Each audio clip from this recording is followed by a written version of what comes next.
Du premier moment où j'ai entendu prononcer le nom de l'Amérique, je l'ai aimée. Dès l'instant où j'ai su qu'elle combattait pour la liberté, j'ai brûlé du désir de verser mon sang pour elle. Les jours où je pourrai la servir seront comptés pour moi dans tous les temps et dans tous les lieux parmi les plus heureux de ma vie. Le jeune capitaine qui écrivit cette phrase prémonitoire en 1775 s'appelait Gilbert de Lafayette, et il est resté pour les États-Unis d'Amérique l'un des plus authentiques héros de son histoire.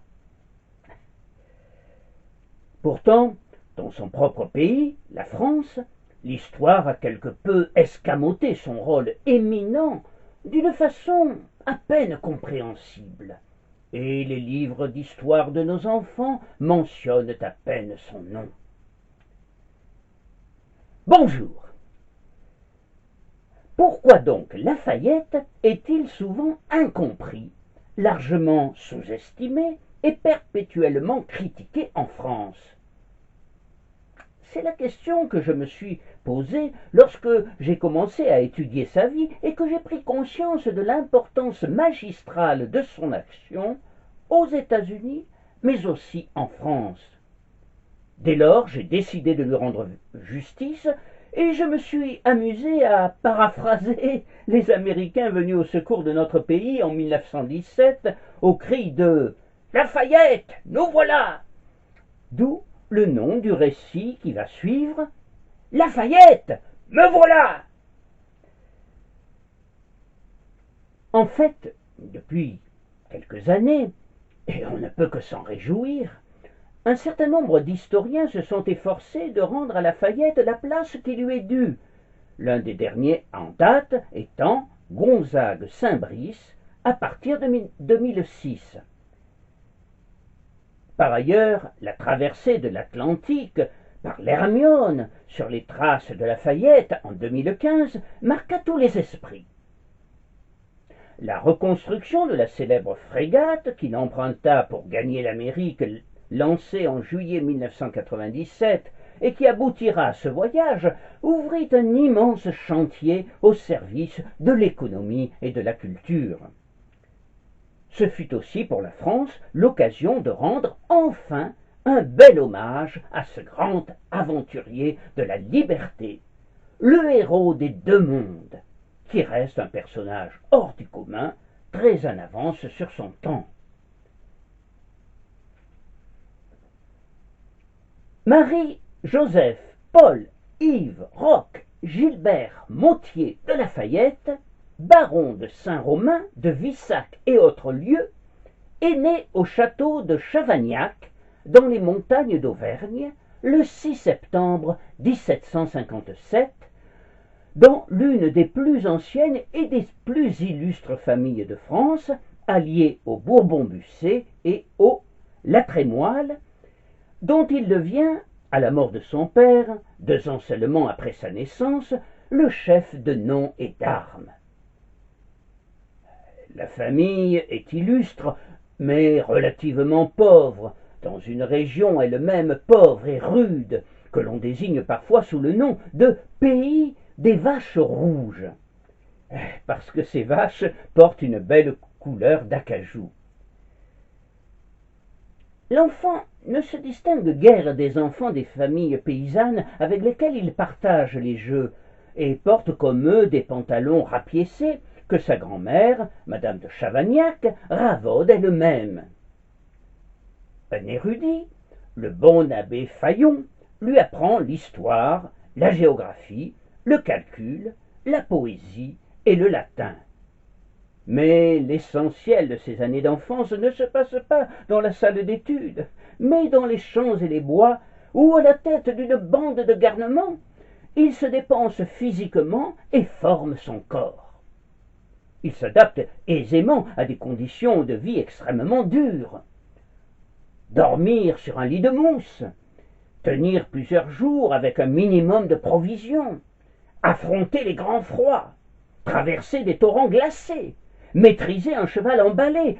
rien de tout cela ne lui fait peur, et on comprend que, dans quelques années, il ne sera pas le moins du monde dépaysé au milieu des combattants américains, trappeurs et pionniers. À 11 ans, il est envoyé à Paris et inscrit au collège du Plessis, ancêtre du lycée Louis-le-Grand, rue Saint-Jacques. À 13 ans, lors du terrible hiver de 1769-1770, il perd sa mère, une charmante jeune femme, aux bronches hélas trop fragiles, et se retrouve donc orphelin et millionnaire, car son grand-père maternel, qui suit sa fille dans la tombe quelques mois plus tard, lui laisse toute sa fortune, qui est considérable et qu'il s'était efforcé de cacher avec succès toute sa vie. Une pareille fortune, quand elle tombe de façon si inattendue dans la tirelire d'un garçon qui portait encore 3 ans plus tôt des vêtements rapiécés, a de quoi lui faire tourner la tête. Mais ce ne fut pas le cas pour Gilbert, que ce don du ciel ne console pas de la perte de sa mère qu'il adorait, ni de celle de ce grand-père qu'il ne connaissait pratiquement pas, mais qu'il aimait. Toutefois, en l'affranchissant à ce moment-là des chaînes du besoin, la divine providence lui donnait les moyens de faire un usage éclatant de sa liberté. Et c'est ainsi que celui qui était devenu ex abrupto l'orphelin le plus envié du royaume allait devenir l'objet de toutes les curiosités, de toutes les prévenances de la part de ses camarades qui le traitaient jusqu'alors avec une certaine condescendance, en raison de son allure un peu provinciale et de son physique décossé, cheveux roux, yeux bleu clair, haute stature assurée. Gilbert possédait 2 atouts, son physique, pour les jeunes filles à marier, et sa fortune et son grand nom pour les parents de celles-ci. Comme il abandonna le collège pour devenir élève officier dans le régiment des mousquetaires, il porta désormais avec fierté un très bel uniforme. Toute sa vie, il aura d'ailleurs la passion des beaux uniformes. Et c'est alors qu'un grand seigneur, le duc d'Ayen, futur duc de Noailles, le remarqua, le fit entrer dans sa maison et lui présenta Adrienne, l'une de ses filles, à laquelle il avait pensé pour Gilbert. Mais l'élève officier n'a que 14 ans, et Adrienne seulement 12. N'était-il pas un peu trop jeune pour se marier? Peu importe, on attendra un peu. Les 2 enfants apprendront à se connaître. Gilbert trouvera un foyer et une famille chez les Noailles, et en Adrienne une admiratrice inconditionnelle qu'il va conquérir sans même chercher à la séduire. Le mariage sera célébré 2 ans plus tard, et de ce mariage de convenance entre 2 enfants naîtra une très belle, une très grande histoire d'amour, et pour Gilbert de La Fayette, Adrienne sera la femme de sa vie. En 1775, La Fayette est donc en garnison à Metz, comme officier des grenadiers, lorsqu'un voyageur de marque, sur la route qui mène d'Angleterre en Italie, décide de faire de Metz une de ses villes-étapes. C'est le duc de Gloucester, le propre frère de Sa Majesté Georges III. Invité à sa table par le gouverneur, Lafayette évoque au cours du repas le conflit qui oppose le gouvernement royal et les colons révoltés d'Amérique du Nord, qu'on appelle en Europe les insurgents. Dès que le sujet est abordé, le capitaine Gilbert de La Fayette tend l'oreille et, malgré son jeune âge et son grade subalterne, ne craint pas d'interroger le duc sur les détails du conflit. Cette histoire semble le passionner vraiment. Quelques jours plus tard, il écrit dans son journal cette phrase que j'ai citée en préambule. Après le passage du duc de Gloucester, Lafayette ne songe plus qu'à tout quitter pour aller partager le combat des révoltés d'Amérique. Et il communique son enthousiasme à son beau-frère, Louis de Noailles. Il ignore tout du Nouveau Monde, ou presque tout, mais il se voit déjà à cheval, prêt à charger la cavalerie anglaise, et il commence à se documenter sérieusement sur l'Amérique. Au même moment, à Londres, un homme, un Français, qui avait été chargé par son fidèle protecteur et ami, M. de Sartine, ministre de la Marine du roi de France Louis XVI, de se renseigner de l'état de la flotte anglaise et des plans d'action du gouvernement, rencontre un certain nombre de grandes figures de l'opposition outre-Manche, comme le grand journaliste John Wilkes, par ailleurs amateur éclairé de la production vinicole française, ou Lord Rochefort, tous plutôt favorables aux Issunciers, et ils ne s'en cachaient guère. Pour M. de Sartine, et bientôt pour Vergennes, le ministre des Affaires étrangères, une action armée ouverte de la France aux côtés des insurgents serait une bonne chose. Tout d'abord parce que le gouvernement français ne désirait alors qu'une chose, l'affaiblissement de l'Angleterre. En 1769, déjà, le duc de Choiseul, ministre de la guerre de Louis XV, confiait à ses proches « Jamais les Anglais ne se couperont la gorge entre eux autant que je le désire. » Mais en 1775, Louis XVI pense fort justement qu'il est préférable encore d'attendre, car la France n'est pas assez forte pour choisir la voie de l'aventure. En revanche, la France est prête à fournir une aide en matériel, fusils, canons, uniformes, munitions, aux insurgents. Mais cette aide ne peut pas être accordée officiellement. Il faut donc trouver un paravent. Une société privée d'import-export pourrait par exemple acheter ce matériel pour le compte d'un client américain. Des navires français le transporteraient dans un port des Antilles françaises où des bateaux américains iraient, à leurs risques et périls, en prendre livraison. Pour créer et animer cette société privée fictive, qui sera baptisée Société Roderigue Hortales, nom aux consonances hispaniques, Vergennes estima que l'agent de renseignement de M. de Sartine serait l'homme idéal.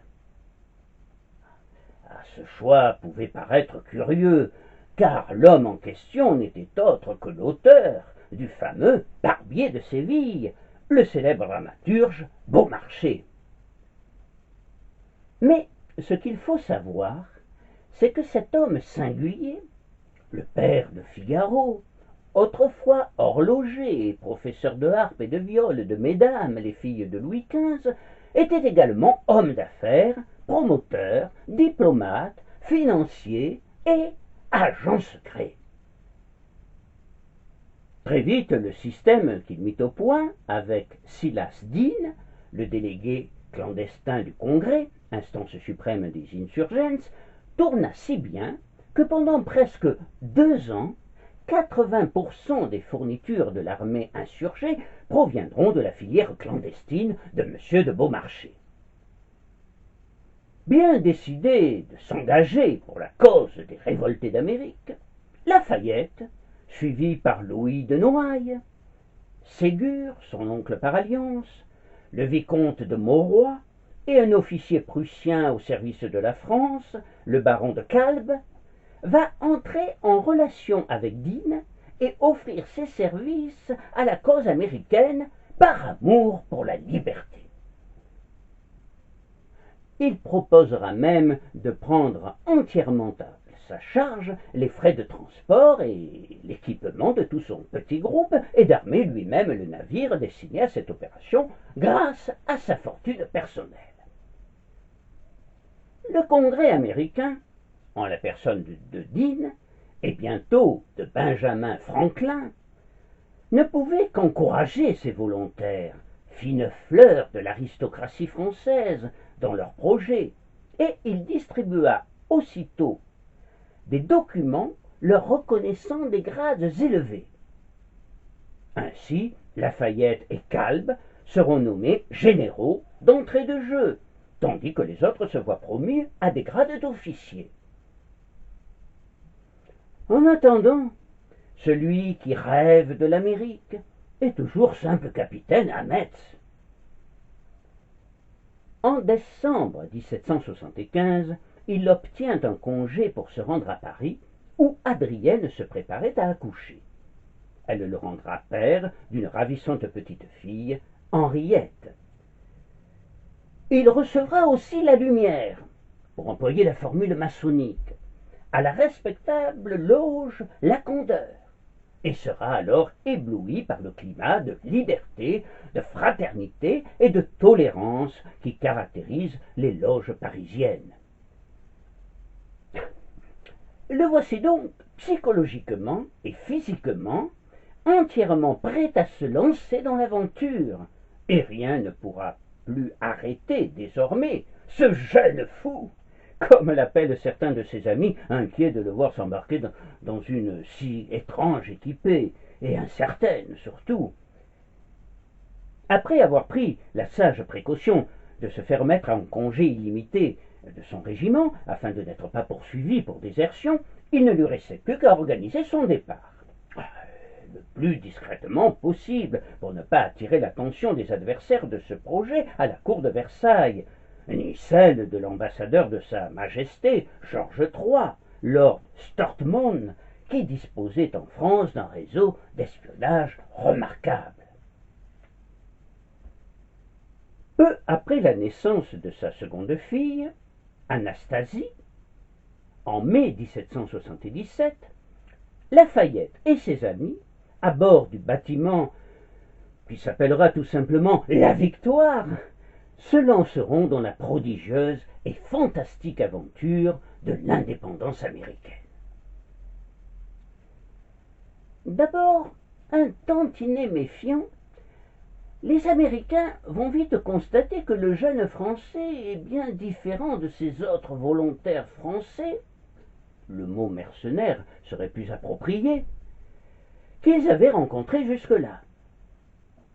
Convaincu de sa sincérité, le Congrès vota une résolution qui reconnaissait les hauts mérites du marquis de Lafayette et lui attribua le grade de major général.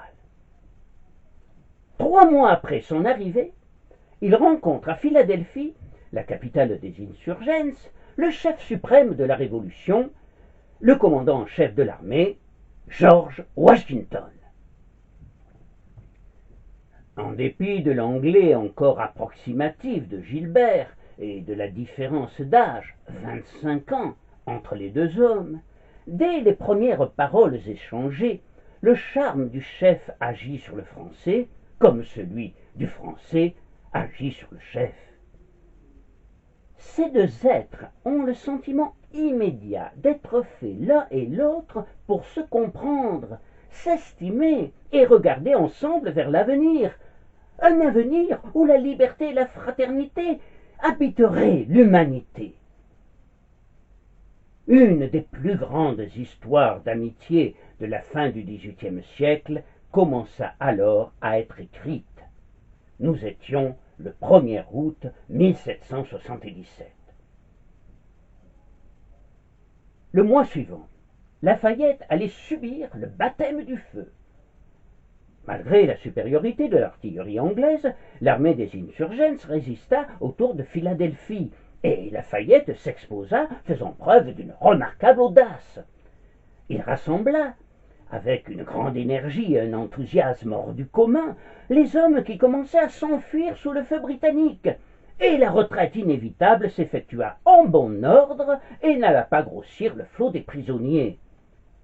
Mais le fougueux français s'exposa trop. Une balle lui traversa la jambe, il tomba de son cheval, se fit remettre en selle et continua, malgré sa blessure, à regrouper ses soldats. Le commandant en chef étonna les Américains par son courage et forgea leur admiration. Il sera finalement évacué vers Bristol par bateau, sera soigné et, de nouveau sur pied, reprendra le combat 2 mois plus tard. Washington n'ayant pu empêcher l'évacuation de Philadelphie, occupée par les Anglais le 26 septembre, les troupes américaines furent rassemblées au camp de Valley Forge, où Lafayette vint les rejoindre et partager avec tous les combattants, ses frères désormais, un hiver particulièrement éprouvant. Là encore, ce jeune général de 20 ans parvint à s'imposer par son sens de l'équité, son aptitude à commander sans humilier ni brutaliser, bien que les soldats qu'il était chargé de diriger à Valley Forge étaient les pires soldats de l'armée américaine, grossiers, brutaux, ivrognes, indisciplinés. Pourtant, ces soldats récalcitrants obéiront sans soulever la moindre difficulté à leur chef si jeune et si peu expérimenté.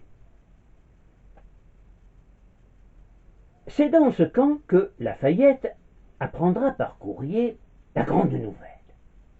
La France reconnaissait l'indépendance des États-Unis et s'apprêtait à contracter avec la nouvelle nation une alliance défensive et offensive. En mars 1778, Benjamin Franklin et Silas Deane, les plénipotentiaires américains, étaient reçus en grande pompe à Versailles. Louis XVI avait choisi le moment opportun. Ni trop tôt, ni trop tard. N'est-ce pas le propre des grands politiques? À Valley Forge, on chante, on danse, et Lafayette pensa qu'il était impérieux de transformer en allié de l'armée des insurgents la population indienne que les Anglais avaient dressée contre eux grâce à des distributions massives de rhum et de poissons fortes. Il se présenta seul, à l'improviste, sans négociation préalable, aux Indiens, prenant ainsi un très grand risque, car son aventure pouvait fort bien se terminer par un scalp en bonne et due forme, avant le transfert au poteau de torture. Il trouva les mots qu'il fallait pour convaincre les Indiens de retrouver leur dignité et le courage de leurs ancêtres et de faire le bon choix pour leur avenir et celui de leur nation. Il rendit hommage à la volonté d'union des tribus, condition de leur liberté, et les exhorta à coopérer. Et il parvint à conquérir son auditoire. Désormais frères d'armes des Peaux-Rouges, ces hommes, selon la nature, chers à Jean-Jacques Rousseau, dont il avait subi l'influence, il s'avait baptisé Kayevla, cavalier intrépide. Les différentes tribus indiennes seront pour les Américains des alliés non négligeables, et Kayevla pourra s'enorgueillir de son succès. Mais sa joie sera ternie par une terrible nouvelle qui lui parviendra de France, celle de la mort au cours de l'hiver de sa fille Henriette. Sa peine sera immense, mais elle contribua à endurcir le jeune général à qui tout semblait jusque-là réussir. À Versailles, Louis XVI suit de très près les mésaventures américaines de Lafayette. Dans sa bibliothèque, lui qui n'a jamais navigué de sa vie, sauf pour faire le tour du port de Cherbourg, rêve de voyages et d'expéditions lointaines, et sans enthousiasme pour la géographie. Retrouvons le jeune roi, non pas dans sa bibliothèque, mais dans un autre de ses lieux favoris, son atelier de bricolage qu'il avait fait équiper d'une forge, d'où le nom de forge du roi donné à cette pièce. J'ai dit le jeune roi, parce que Louis XVI n'a alors que 25 ans, et il n'en avait que 20 lorsqu'il monta sur le trône, et la reine Marie-Antoinette 19. C'est un homme bon, pieux, simple, complètement étranger à la vanité et à la mégalomanie qui caractérisent souvent les détenteurs du pouvoir. Passionné de serrurerie, il fabrique dans son atelier un tablier de cuir serré autour de sa taille déjà épaisse, serrures et cadenas, y prenant un plaisir extrême. Cette innocente manie qu'il a de se livrer à d'humbles travaux manuels, dont il ne tire aucune vanité, lui sera par la suite souvent reprochée. Mais que ne lui a-t-on pas reproché? Sauf peut-être pour la chasse, son autre passion, ces reproches ne sont guère fondés, si l'on tient compte du fait que le roi a été, toute sa vie, un mari parfaitement fidèle et un père modèle, et qu'il a investi moins de temps, d'énergie et d'argent dans sa forge ou dans sa bibliothèque que ses prédécesseurs n'en avaient consacré à leurs nombreuses maîtresses.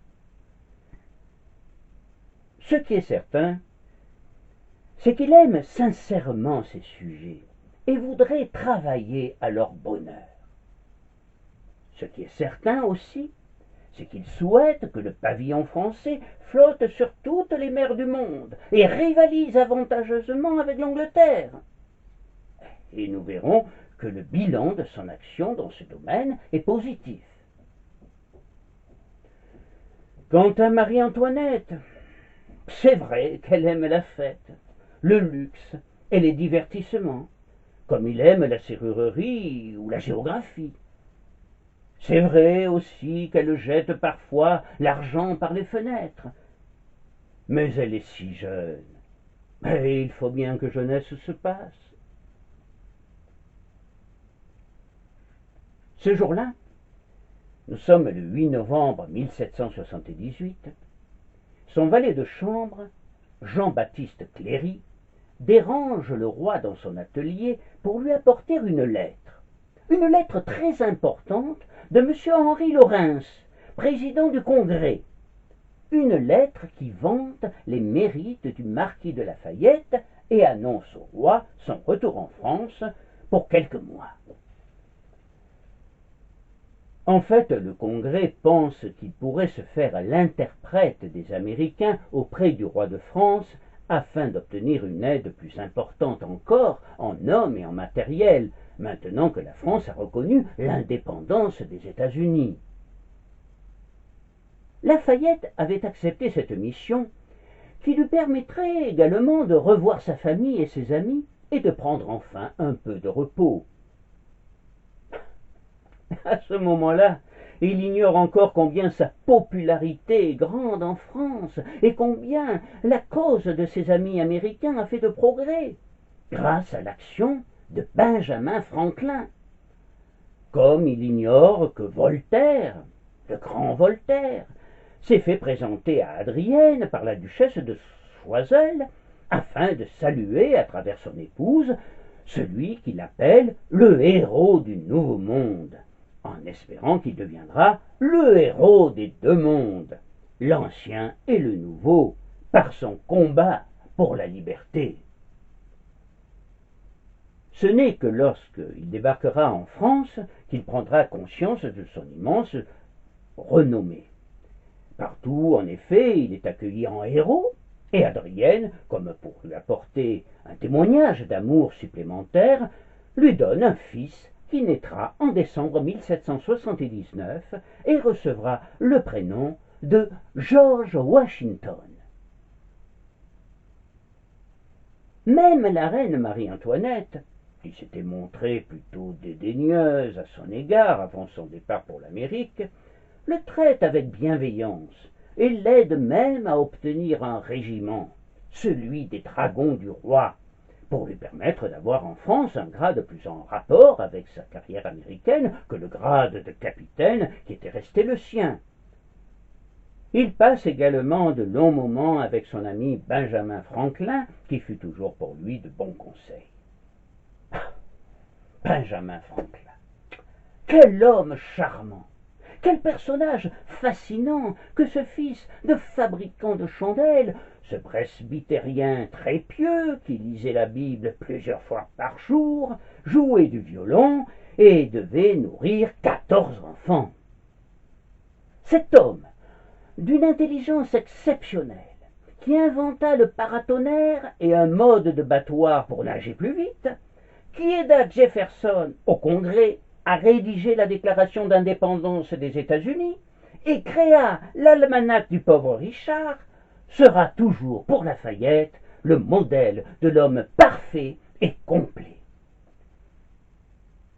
À Paris, où il reçoit de ses mains une épée de grand luxe ornée d'emblèmes rappelant les hauts faits accomplis par le jeune général, en témoignage de la reconnaissance des États-Unis, Lafayette rencontre Vergennes. Et il s'efforce de le convaincre qu'il faut envoyer un corps expéditionnaire important qui assurerait aux Américains une victoire totale et définitive sur l'Angleterre. Un corps expéditionnaire qu'évidemment il commanderait puisqu'il jouit de la confiance absolue de nos alliés. Vergennes acquiesce, mais Lafayette ne tarde pas à comprendre qu'aux yeux du ministre, il n'a, malgré ses mérites, ni l'âge, ni l'autorité nécessaire pour commander une force navale et terrestre d'envergure.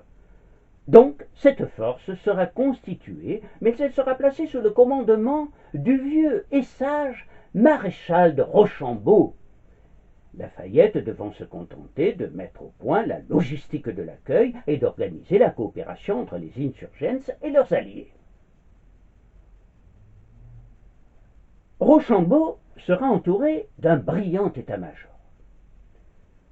Le chevalier de Chastellux, cousin de Lafayette et grand ami de Washington, le baron et comte de Viauménil, le marquis de Laval, monsieur de Custine, et parmi ses aides de camp, messieurs de Damas, de Vauban, de Clausène, de Laubardière, et bientôt, le plus distingué, le plus beau et le plus prestigieux de tous, le comte Axel de Fersen, suédois de haute naissance, pour lequel personne n'ignore que Marie-Antoinette éprouve le plus tendre des sentiments. Et il est vraisemblable que son incorporation au corps expéditionnaire, facilité par Vergennes, n'avait d'autre but que de l'éloigner de la reine. Fersen parle fort bien l'anglais, et il servira donc d'interprète à Rochambeau dans plusieurs circonstances importantes, et quand il le faudra, il se battra avec courage et servira avec honneur. Pourtant, aucun de ces valeureux officiers ne parviendront jamais à égaler dans le cœur des insurgents le petit marquis, comme l'appelait affectueusement Washington, le petit marquis qui entendait toujours jouer son rôle dans la guerre d'indépendance américaine, et un rôle de premier plan. En 1780, il repart donc, et cette fois-ci sur l'Hermione, qui appareille le 2 juin, et il débarqua à Boston. Ce rôle de premier plan, il le joua incontestablement, notamment en Virginie, en menant ses troupes à la victoire, ces troupes qui regroupaient tous les combattants pour la liberté et l'indépendance des États-Unis. On y trouvait des Noirs, dont il se fit le défenseur acharné, des Indiens, sensibles au prestige de Kayevla, des Allemands, qui, contrairement à ce que l'on imagine généralement, n'étaient pas tous dans le camp britannique, des Polonais, des Français, évidemment, et des Américains. Lafayette enlèvera avec brio la place forte de Yorktown. Cette bataille sera décisive et conduisit le général anglais Cornwallis à accepter une capitulation le 18 octobre 1781. Après la reddition, le général britannique dut défiler avec ses troupes battues devant les héros de Yorktown, Rochambeau, Washington et Lafayette, tandis qu'une fanfare jouait un air cruellement de circonstance, The world turned upside down, le monde est son dessus-dessous. Ce qui est certain, et ce qui est plus exact, c'est qu'en ce 19 octobre, un monde nouveau venait d'accéder à l'existence parce qu'une tyrannie venait d'être brisée. Lafayette s'écria ce jour mémorable: « L'humanité a gagné sa bataille, la liberté a maintenant un pays !»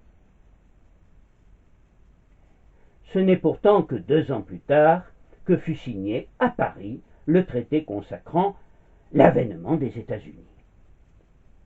Cet événement considérable, ce fut un peu la victoire personnelle d'un homme, Gilbert de Lafayette, qui s'engagea dès le début dans ce combat utopique et que la plupart des observateurs voyaient alors sans issue.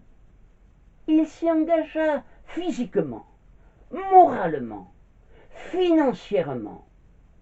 Il y gagna une popularité immense tant aux États-Unis qu'en France, où il fut nommé aussitôt au grade de maréchal de camp dans l'armée française. Cette gloire acquise dans le Nouveau Monde, il entendait bien la mériter en France, où les grandes luttes pour conquérir la liberté restaient à entreprendre. En attendant, il savoure son triomphe avec Adrienne et fait l'objet de toutes les attentions de la part du couple royal. Désormais, les plus grandes dames du royaume, qui auraient été autrefois inaccessibles pour le grand jeune homme gauche et maladroit, semblaient à sa portée. Et il se sentit alors pris d'un inextinguible accès de fièvre pour l'une des plus belles, l'une des plus courtisées aussi, mais également l'une des plus sages, Diane Adélaïde de Simiane, épouse réputée fidèle du comte de Simiane.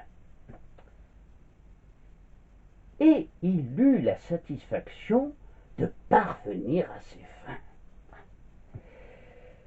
fins.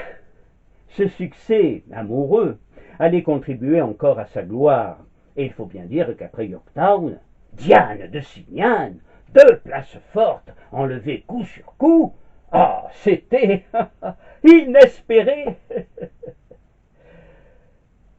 Née d'une sorte d'orgueil, cette liaison résistera néanmoins au temps et se transformera peu à peu en une amitié fidèle et affectueuse. Jamais, en tout cas, elle n'entachera l'amour toujours aussi profond qu'il portait à l'irréprochable Adrienne, laquelle cachera sa peine et lui offrira son dernier enfant, une fille. Pour honorer un peu plus l'ami américain, on lui donna le prénom de Virginie. Dans leur nouvelle demeure, rue de Bourbon, actuelle rue de Lille, Gilbert et Adrienne reçoivent, outre leurs amis français, tout ce que Paris compte d'Américains distingués.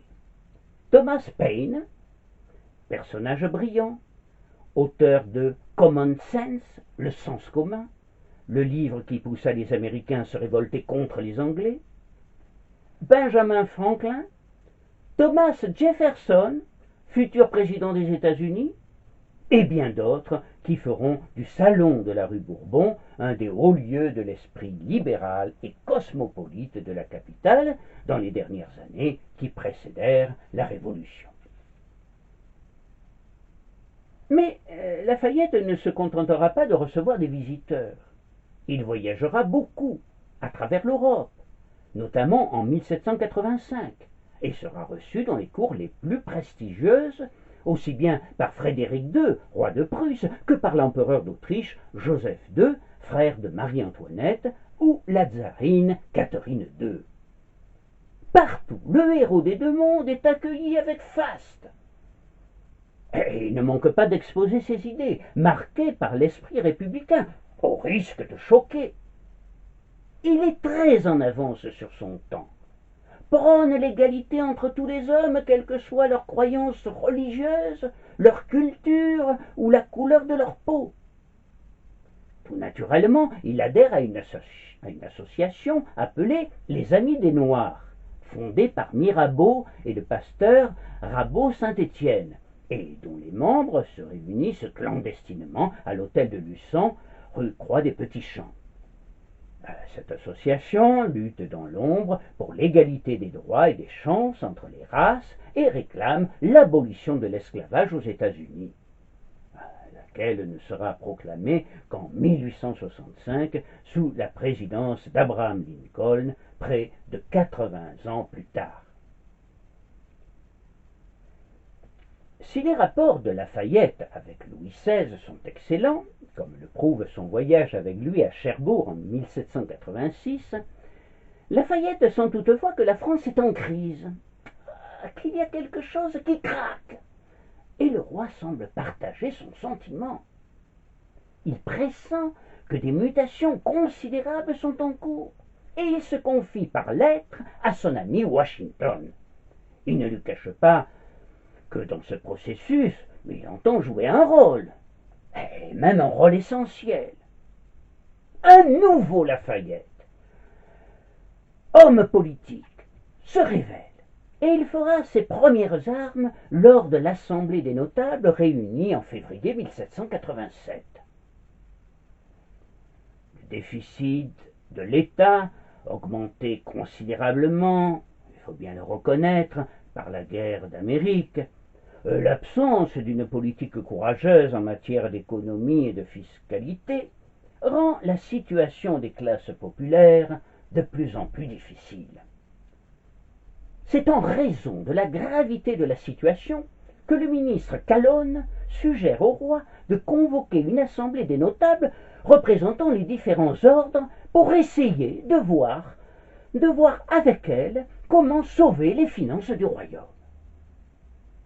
Lafayette se distingue particulièrement en s'élevant notamment contre les marchés désastreux passés par l'État dans les forêts domaniales, et surtout en évoquant les millions abandonnés à la déprédation ou à la cupidité, qui sont le prix de la sueur, des larmes, ou peut-être même du sang des peuples. Après la démission de Calonne, exigée par Louis XVI, Lafayette, se sentant soutenu, se déchaîne, réclamant notamment une diminution des impôts pour les plus pauvres, compensée par une taxation importante du luxe. Il plaide par ailleurs pour la suppression des lois qui frappent encore les protestants et réclame la convocation des États généraux. Des émeutes contre le prix du pain avaient éclaté en province durant l'hiver 1788-1789. Puis à Paris, en avril, où l'on avait entendu des gens crier « Mort aux riches! Mort aux aristos !» Après bien des tergiversations, le roi, inquiet, finit par convoquer les États généraux le 5 mai 1789. L'événement était d'importance. La dernière réunion des représentants des trois ordres, noblesse, clergé, tiers-état, datant de 1614 sous le règne du roi Louis XIII. Un magnifique cortège s'ébranla le 4 mai sous un soleil estival. Les 1200 représentants des trois ordres se rendirent en procession à la cathédrale Saint-Louis, où, en la présence du roi et de la reine, une messe allait être célébrée. Tout au long du parcours, les troupes étaient alignées au garde-à-vous et la musique les accompagna jusqu'à l'entrée de la cathédrale, tandis que les drapeaux flottaient dans l'air printanier. Le roi a beau saluer l'Assemblée en tant que nouvelle source de bonheur pour la nation, tout en soulignant la gravité de la situation financière, il sent bien que l'ambiance est tendue entre les trois ordres, le tiers entendant jouer un rôle essentiel. Le 17 juin, considérant à juste titre qu'il représentait les 96 centièmes de la nation, il se proclama Assemblée nationale et se fixa pour tâche d'élaborer une constitution. Si le roi décida d'appliquer l'égalité fiscale, avec le consentement du clergé et de la noblesse, si il reconnut la liberté individuelle et la liberté de la presse, il déclara illégales les délibérations de l'Assemblée nationale, ce qui provoqua le courroux du tiers-État et de Mirabeau, qui proclama qu'il ne quitterait la salle qu'à la force des baïonnettes. Désormais, plus rien n'empêcherait le déclin de la monarchie absolue. Après la prise de la Bastille, le 14 juillet, Bailly est élu maire de Paris, et une milice bourgeoise est formée pour maintenir l'ordre. Elle est baptisée Garde nationale, et pour la commander, quel chef serait plus compétent, plus respecté que le glorieux général Lafayette, qui suscitait la confiance de tous les partisans de la liberté et s'était distingué par sa volonté de réformer le système des impôts. Le héros de l'Amérique était alors persuadé que le moment était venu de donner à son action en Amérique en faveur de la liberté un prolongement spectaculaire en France.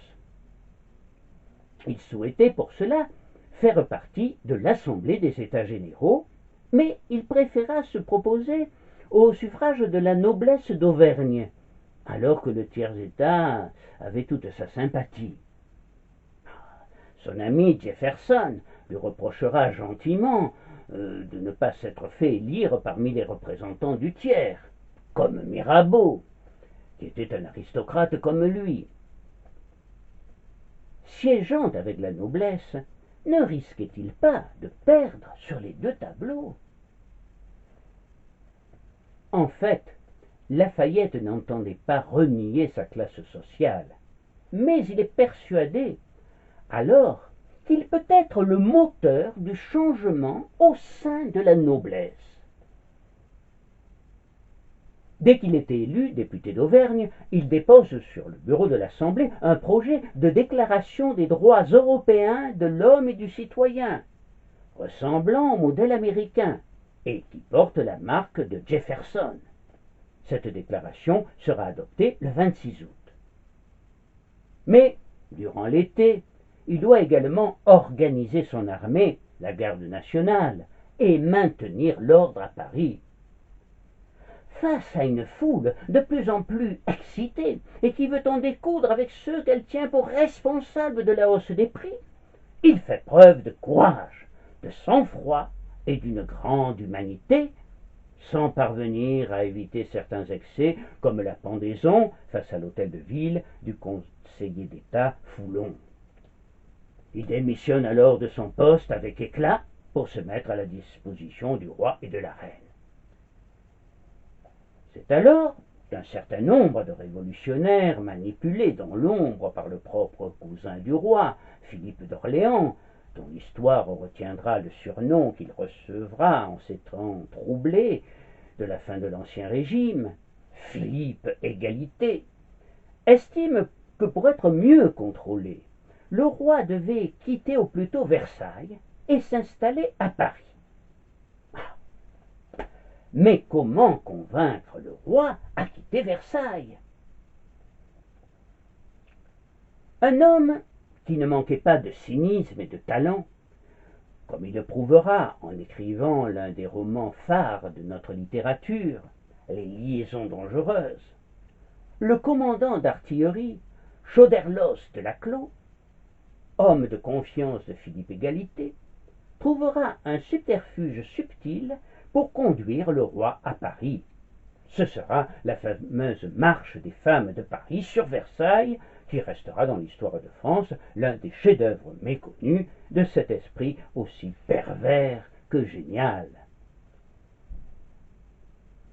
Dans cette affaire, Lafayette, chef de la Garde nationale, ne pourra pas faire grand-chose. Arrivant trop tard sur place, il avait eu du mal à se réveiller, d'où le surnom de général Morphée, qui lui sera aussitôt donné. Il ne pourra que conseiller au roi de se rendre à Paris pour s'y installer. Et en attendant, il s'efforça de faire tomber la tension. Apparaissant au balcon, le roi sera acclamé, Mais la foule réclamait la présence de la reine, accusée de toutes les turpitudes. Alors qu'un moment plus tôt, on avait pu entendre à propos de Marie-Antoinette, dans les couloirs, des proclamations du style « Nous voulons le cœur de la reine, nous ferons des cocardes avec ses boyaux ».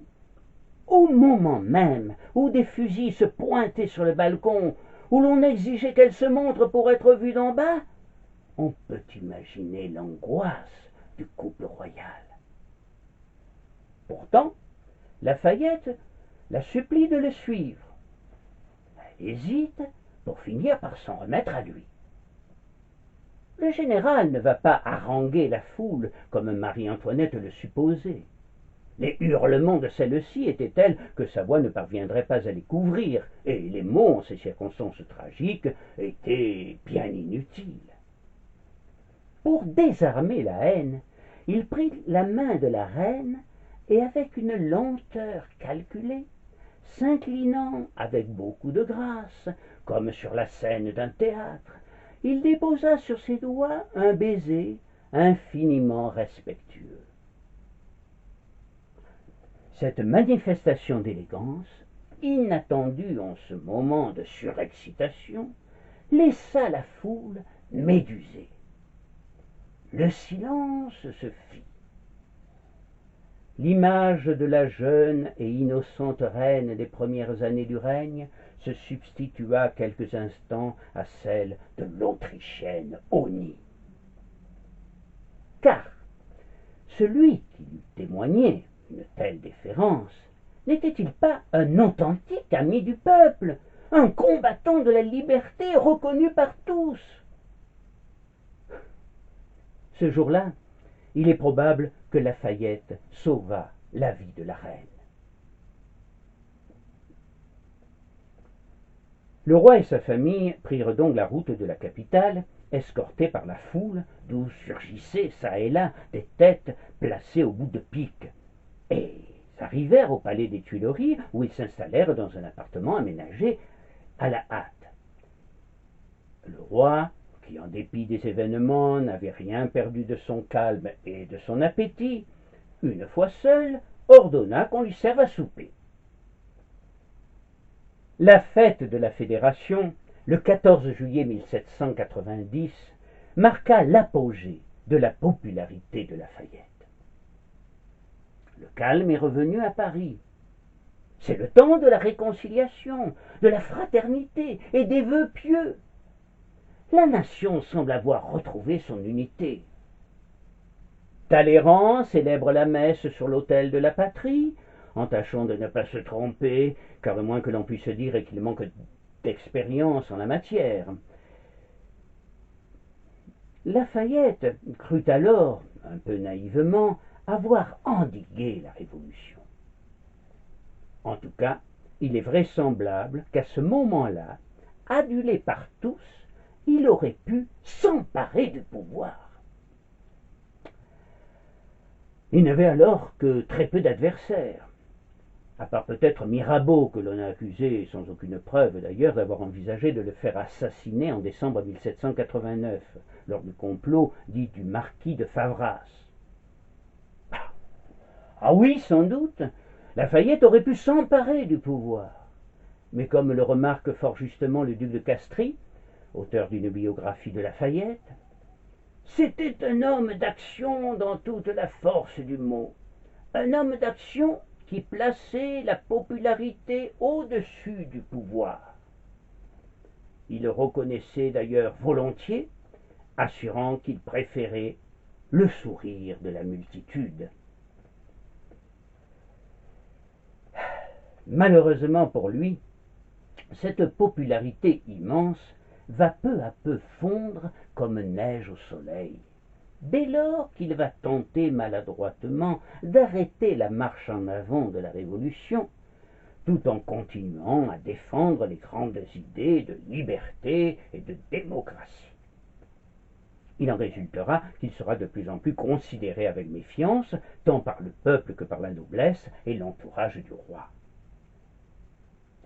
Marie-Antoinette le prend en grippe, et le roi, homme sincèrement pieux, irrité par l'obligation faite aux prêtres de prêter serment à la constitution civile du clergé, finit par décider de s'enfuir des Tuileries, bien qu'il ait donné sa parole à Lafayette de ne pas le faire. Ce sera l'aventureuse fuite à Varennes, qui va embarrasser au plus haut point, sans doute, le commandant en chef de la garde nationale. « Les oiseaux se sont envolés !» s'écria-t-il en entrant dans la chambre de son ami Thomas Paine, ce matin du 21 juin 1791. Et la situation est grave pour Lafayette, qui avait déclaré répondre sur sa tête du maintien de la présence du roi à Paris. Il imagina alors, tandis que le roi et sa famille, arrêtés à Varennes, étaient ramenés dans la capitale, un rocambolesque enlèvement qui ne convaincra personne. Lafayette parviendra néanmoins à persuader la majorité de l'Assemblée de ne pas faire traduire Louis XVI en jugement. Mais le 17 juillet 1791 a lieu à Paris une des plus sanglantes manifestations de la Révolution qui fera perdre au commandant en chef de la garde nationale une grande partie du prestige qui lui restait. Sa popularité se réduit un peu plus encore, comme peau de chagrin. Contraint, par légitime défense, à faire tirer sur les manifestants, il confirmera la funeste prédiction de Mirabeau. Un jour, il en viendra à faire tirer sur le peuple. Et le bilan sera lourd. Plus de 50 morts et 1000 blessés. Lafayette est bouleversé par ce drame. Il fera décréter le 13 septembre une amnistie générale, mais il n'en sera pas moins rejeté pratiquement dans la contre-révolution. Le 8 octobre, il démissionnera et recevra en reconnaissance de ses services un buste de Washington sculpté par Houdon. À 34 ans, il redevient un simple citoyen et prend la route de sa province natale et retrouve son vieux château de Chavagnac où ses amis ont disposé des toiles de Jouy représentant des scènes de la vie américaine.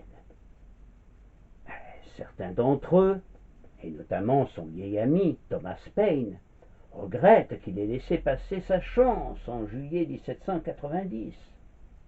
Il aurait pu alors instaurer la République sans qu'une goutte de sang ne soit versée. Mais à quoi bon vouloir refaire l'histoire? Le 20 avril 1792, la guerre éclate entre la France et la coalition formée par l'Autriche et la Prusse. Bien que d'un tempérament peu guerrier, Louis XVI y voit un avantage. Soit la France est victorieuse, et son prestige personnel en sort rehaussé, sa position renforcée. Soit elle perd, et les puissances européennes, tout hostiles à la Révolution, le rétablissent dans ses anciennes prérogatives. À la déclaration de la guerre, Louis XVI rappelle aussitôt Lafayette pour qu'il prenne le commandement de l'armée de l'Est.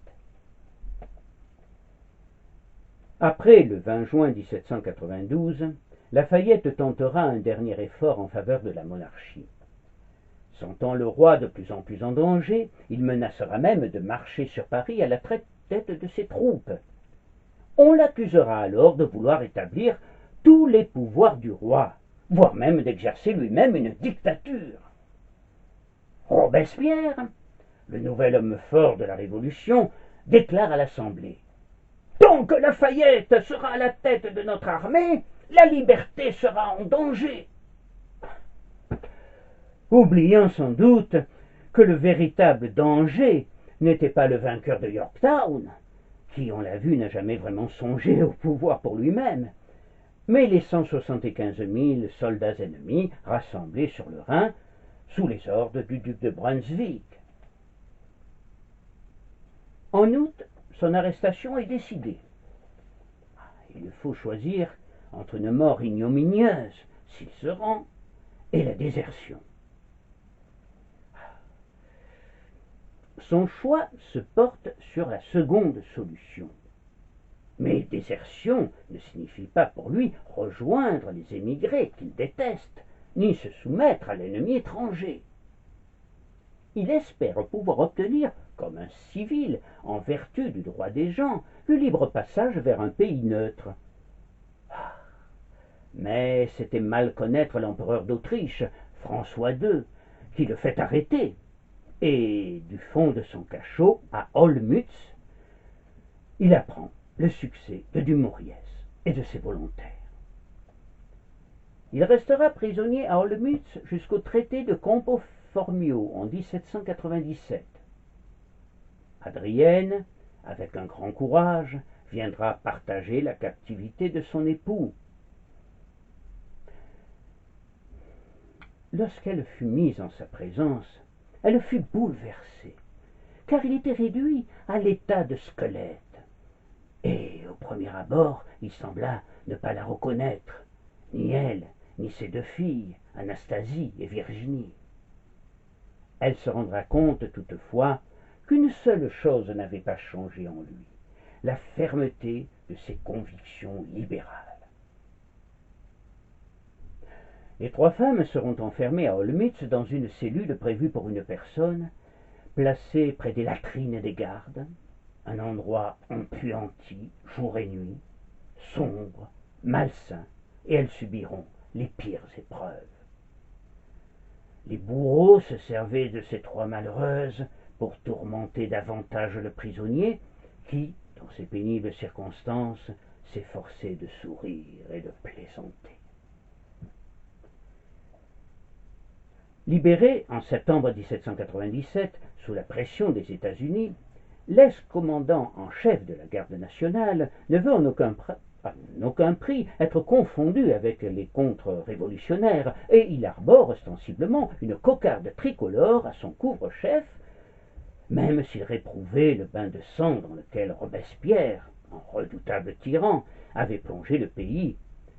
Ce même Robespierre qui avait réclamé son arrestation en l'accusant de vouloir devenir dictateur, et même s'il s'insurgeait contre le sort tragique qui fut réservé à Louis XVI et à Marie-Antoinette, ainsi qu'à beaucoup de ses amis.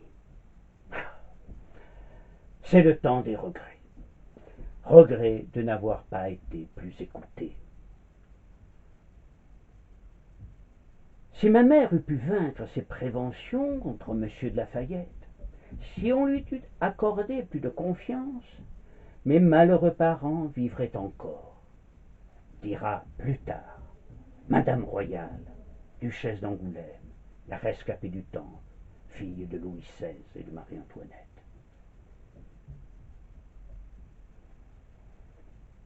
Revenu en France en 1800, Lafayette ne jouera aucun rôle sous le Consulat et l'Empire.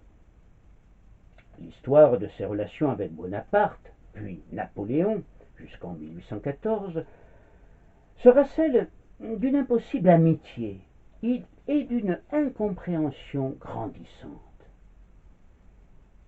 Bonaparte respectait Lafayette tout en se méfiant de lui, et ne cachait pas son irritation devant ses refus de toute faveur. Lafayette préférera se retirer au château de la Grange, en Seine-et-Marne, domaine provenant des Noailles, qu'Adrienne avait pu récupérer. Adrienne, dont l'état de santé était précaire depuis son séjour dans les prisons d'Olmütz, et qui décédera en décembre 1807 à l'âge de 48 ans, laissant son époux effondré. À la suite d'une mauvaise chute sur le verglas en 1803, celui-ci marchait désormais à l'aide d'une canne lorsqu'il sortait de chez lui. Même s'il ne fut pas toujours un mari fidèle, mais combien l'était à l'époque, Lafayette, qui aimait profondément sa femme, se fit violence pour surmonter sa douleur et se lança à nouveau dans la politique. Élu député pendant les 100 jours, il contribua à la seconde abdication de Napoléon et deviendra, sous la Restauration, le chef de file du courant libéral et le symbole des mémorables journées de 1789.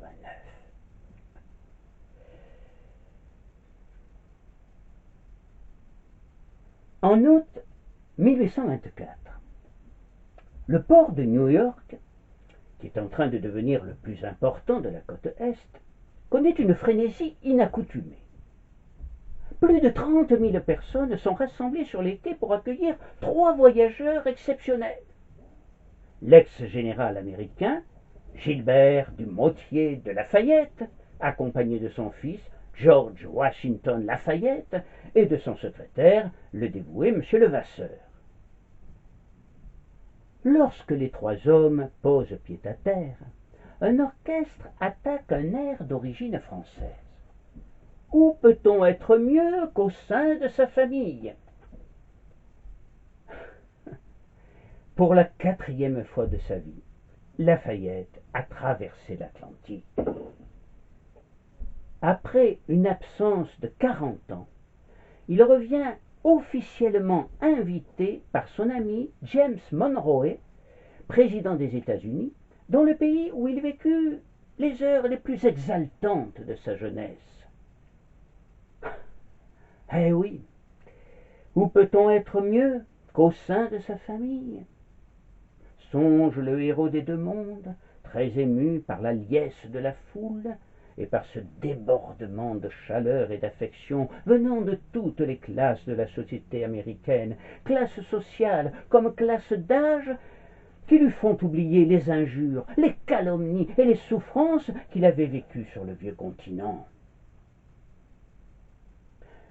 Il célébrera son 68e anniversaire auprès de sa famille spirituelle, tout aussi importante pour lui que sa famille selon la chair. De retour en France, il poursuit sa carrière politique. Il est député de Meaux et sa popularité ne cesse à nouveau de grandir. Il finirait presque par se croire au temps de son apogée, en 1790. Mais les temps sont difficiles pour les libéraux comme lui. L'aveugle Charles X a donné lui-même le signal d'une nouvelle révolution, en édictant ces fameuses ordonnances qui déclenchent la colère du peuple. La plupart des libéraux, derrière Casimir Perier et Guizot, veulent s'en tenir à des protestations véhémentes. Mais des manifestants descendent dans les rues et la troupe tire sur eux à la Bourse et au Palais Royal. Il y a de nombreuses victimes. Le nom de Lafayette commence alors à se répandre comme une traînée de poudre. L'homme à qui il revient de mettre à bas le régime monarchique, c'est lui.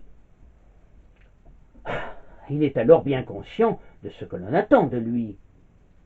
Le héros des 2 mondes pourrait, s'il le voulait, proclamer la République, comme il aurait pu le faire 40 ans plus tôt, et il aurait aussitôt alors soulevé l'enthousiasme populaire.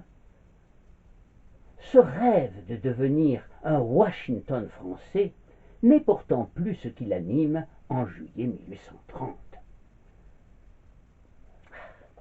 Il se pose des questions.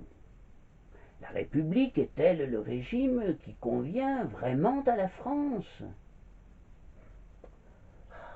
Mais il n'en est pas certain.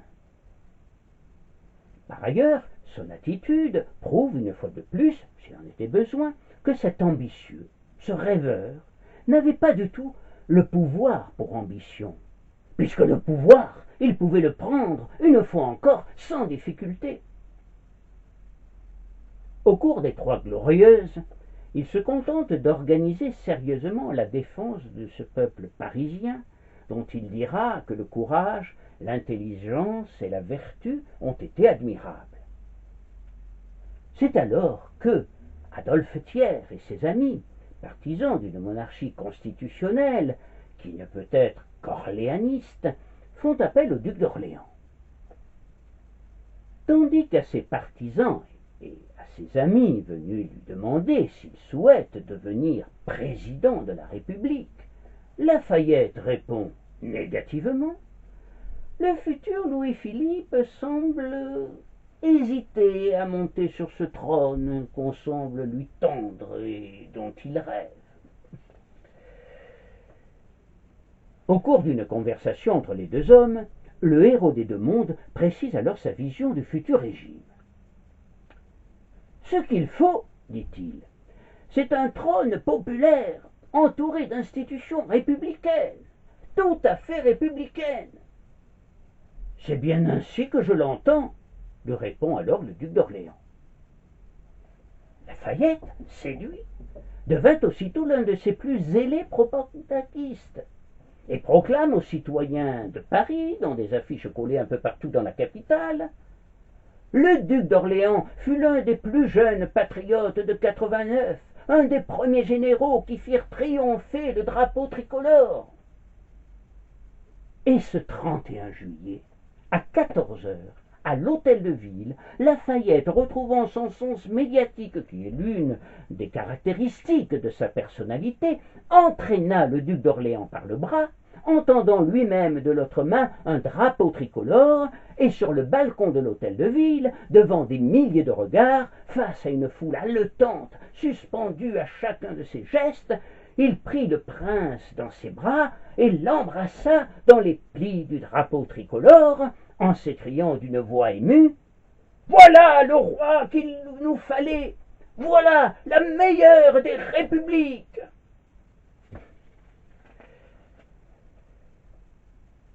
Ceux qui voulaient rattacher le trône nouveau au trône ancien demandèrent que le roi portât le nom de Philippe VII. Lafayette combattit cette proposition. Le duc d'Orléans approuva le général et, en accord avec lui, décida de régner sous le nom de Louis-Philippe Ier. Ah, c'était un triomphe pour lui, mais aussi un triomphe pour Lafayette, qui aura la naïveté de croire à la reconnaissance de celui qui l'avait fait roi. Ah, décidément, Lafayette ne connaîtra jamais ni le cœur des hommes, ni les nécessités des chefs de gouvernement. Il restait un vieil enfant épris d'un idéal chimérique.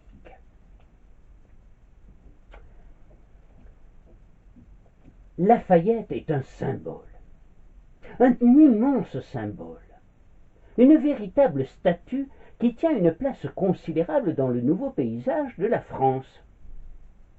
Mais très vite, le roi des Français et ses plus proches ministres, redoutables politiciens, voudraient qu'il ne soit que cela. Or, Lafayette entend bien jouer un rôle et faire aboutir ses idées. Dès le 7 août, ce disciple de l'école américaine, comme il se définissait lui-même, demande la suppression de l'hérédité pour les pères. Puis, le 17, il réclame l'abolition de la peine de mort, proposition qu'il avait déjà exprimée 40 ans plus tôt. Le nouveau régime n'est pas encore tout à fait en place, qu'il réclame, notamment, la suppression de la traite des Noirs. Ah, jusqu'où ira-t-il donc? Louis-Philippe s'inquiète très vite et se demande s'il n'a pas trop gâté ce terrible vieillard en lui attribuant, à l'âge de 73 ans, le commandement en chef de la garde nationale, à laquelle il ose lancer dans un ordre du jour, peu avant Noël 1830. Tout a été fait pour l'ordre public. Notre récompense est de penser que tout va être fait pour la liberté.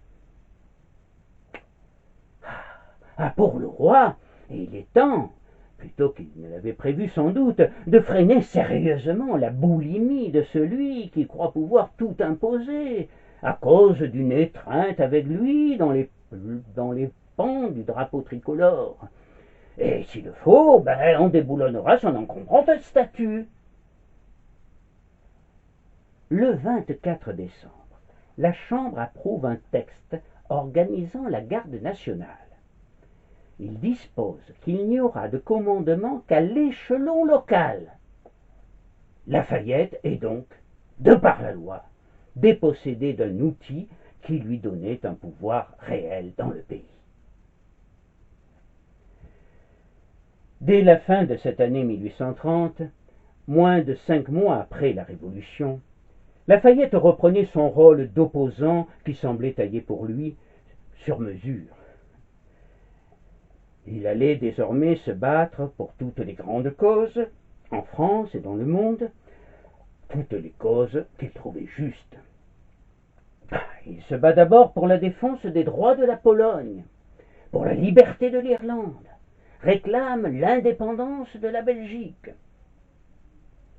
En France, il perd très vite ses illusions sur le nouveau régime et participe à un banquet au cours duquel on boit à la République, ce qui en dit long sur son état d'esprit.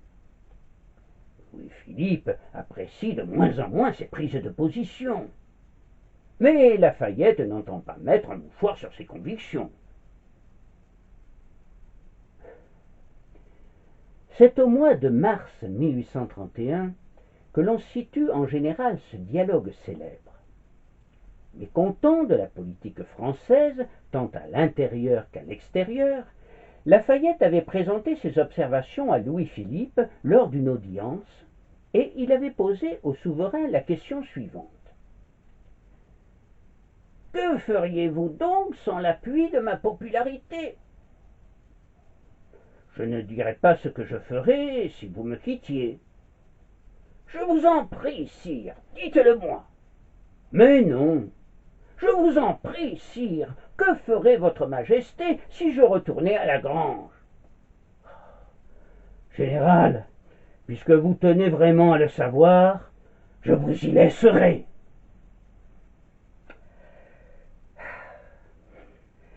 On pouvait ne pas être plus cyniquement ingrat, et désormais Lafayette pouvait tout oser, avec la quasi-certitude de ne rien obtenir.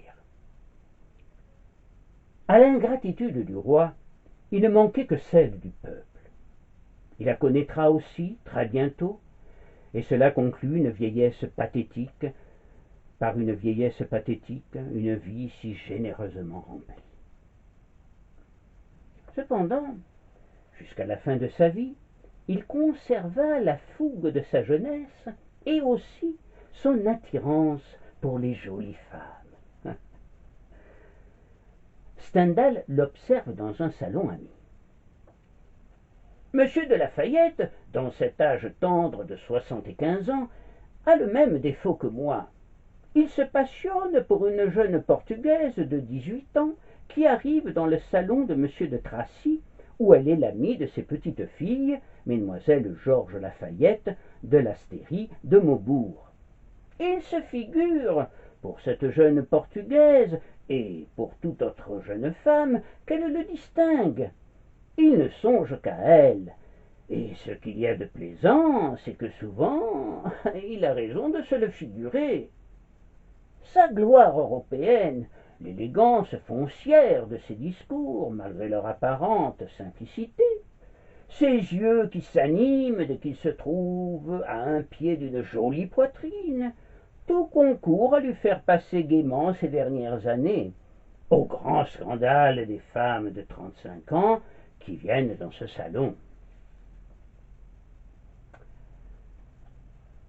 Le 20 mai 1834, mal remis d'un refroidissement en dépit des soins diligents de son médecin, le docteur Cloquet, Gilbert du Motier, marquis de Lafayette, rend l'âme, après avoir baisé le médaillon d'or contenant le portrait d'Adrienne, son épouse.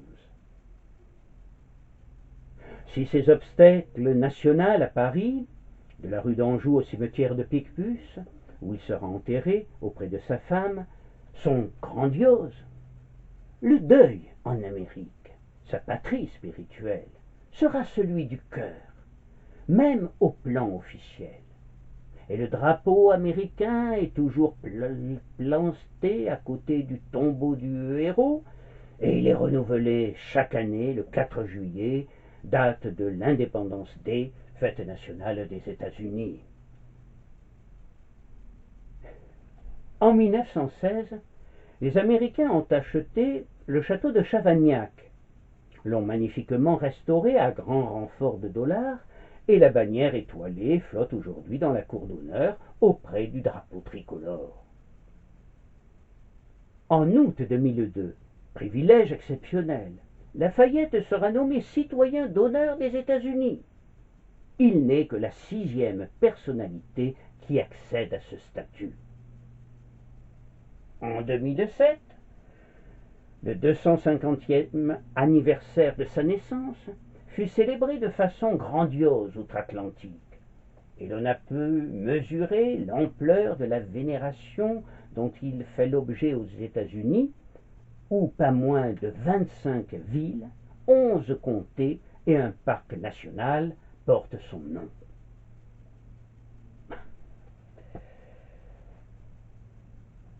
L'histoire retiendra de Lafayette qu'il fut une sorte de croisé des temps modernes, un croisé dont la dame était la liberté, cette liberté dont il fit un mythe et qu'il servit de toute son âme, lui sacrifiant sa fortune, sa carrière, sa tranquillité.